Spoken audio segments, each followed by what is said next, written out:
Why do I disassociate when I have big emotions? You need a new therapist, possibly a psychiatrist or clinical psychologist for a diagnosis. But finding one that gels with you can be difficult. I do this. I feel things: anger, sadness, grief, disappointment, betrayal, only after they have happened. A delayed response, sometimes hours or days or months later. Then the anxiety sets in. I know it's because my alcoholic parents invalidated my emotions and feelings as a kid growing up, so I just stopped expressing them. I am basically just Spock when it comes to trying to get any emotion out of me. I rarely cry. It sucks. I feel very deeply. I just am not emotive. I hear you. Therapy didn't help me either. I've just learned to deal with it and explain to people who matter to me that this is what I do. But it doesn't mean I don't care. Yes, it's your brain's way of trying to protect you from what you believe are negative emotions. It does help to find a therapist that works with you. They're like medication. It can take a few tries to find the right one. What really helped me was learning that no emotion is bad. They all tell you important things about your boundaries and what makes you feel and why. When you feel these emotions and feel yourself start to drift, it helps to focus on your senses. What can you see, hear, feel? It helps bring you back. I also like to count my breaths. In a way, in is one and out is two. Then, think about what is making you feel that way. If you have time to truly feel and dive into that moment, do it. If not, table it for later and actually come back to it. Cheers! You got this. It is a mental disorder that I know can be associated with PTSD, but doesn't have to be. It's basically your body shutting down rather than dealing with the emotions. I am not a therapist nor am I experienced with the issue, but my advice might be to try to be present with those emotions on a smaller scale. Maybe think about a past event that makes you anxious or angry. Or even watch something horror so you can safely feel fear without feeling the need to dissociate. I don't know how much that will actually help, but that's the advice that comes to mind.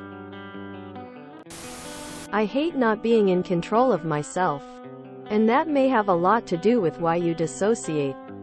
Body scanning meditation, relaxation techniques, binaural music, stimulation, exercise and microdosing psychedelics helped me.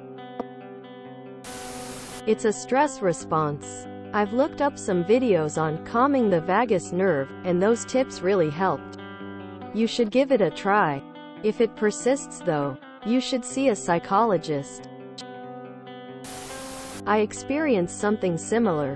Whenever I'm in a stressful situation, I feel like I will black out. Depending on the severity, my body starts trembling and I feel cold. Stressful situations make me feel hollow, and I want to bolt out. I go to a therapist, but I never remembered to discuss this. I'll do so in my next session. Thank you for bringing this to my attention, and I wish you the best. It's okay to shop around until you find the therapist that can help. Try sticking to secular ones though. Right, so this is something I do and I have discussed this with my therapist. He says that I am disassociating because I learned that growing up. The emotions I expressed were responded to with negative reactions being ignored to straight up abuse. So now I am a master of repression and disassociate to protect myself. Did you also have poor childhood experiences? It's likely a coping mechanism. Your brain is trying to protect you. I find myself feeling numb, no emotion, when I should be having strong feelings or emotion. I'm not sure if it's due to trauma in the past or just your brain rewiring to deal with an unpleasant sensation. I find saying what I should be feeling out loud helps. That makes me so sad. I'm so angry right now. I usually say these things to other people, mostly so I don't seem like a robot. I know what emotion I'm supposed to feel. Your therapist needs to work with you to help you become aware or mindful of what's happening as it's happening rather than after it's already happened. Meditation and reading help me more than therapy and medication. Mindfulness is the most powerful tool a person with mental health issues can gain. I think this is called freezing or is something similar too. I get freezing, and it's stress related.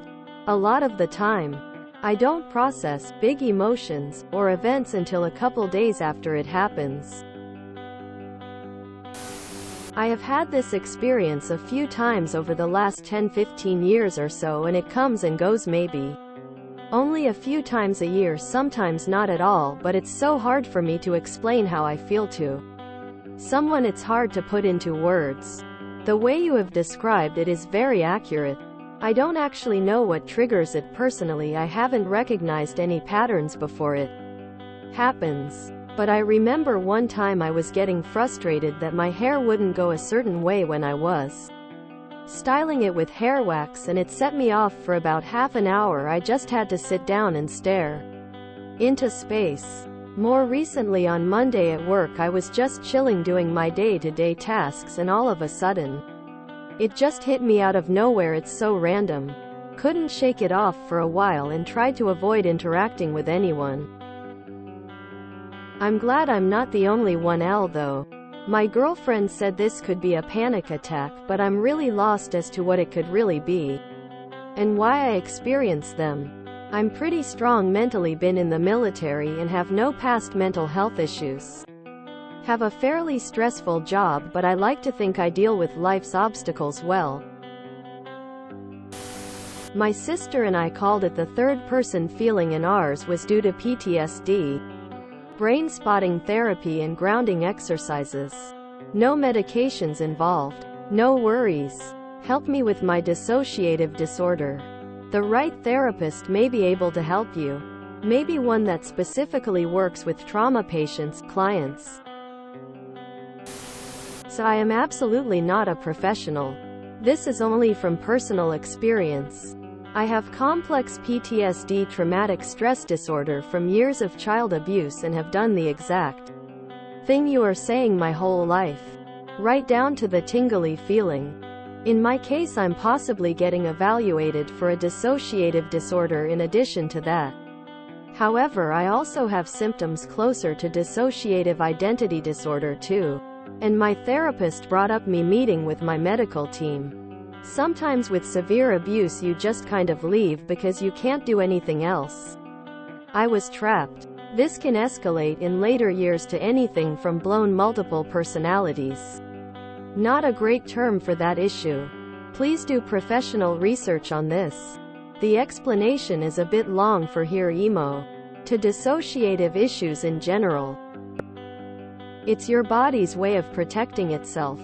Everyone dissociates sometimes though. If you feel like it's a consistent issue, a professional is the way to go here. Hey, I have a dissociative disorder, so I feel somewhat qualified to answer lol. This definitely sounds like dissociation to me. But it's important to remember that everyone dissociates to some level. Zoning out in school and highway hypnosis are examples of everyday dissociation.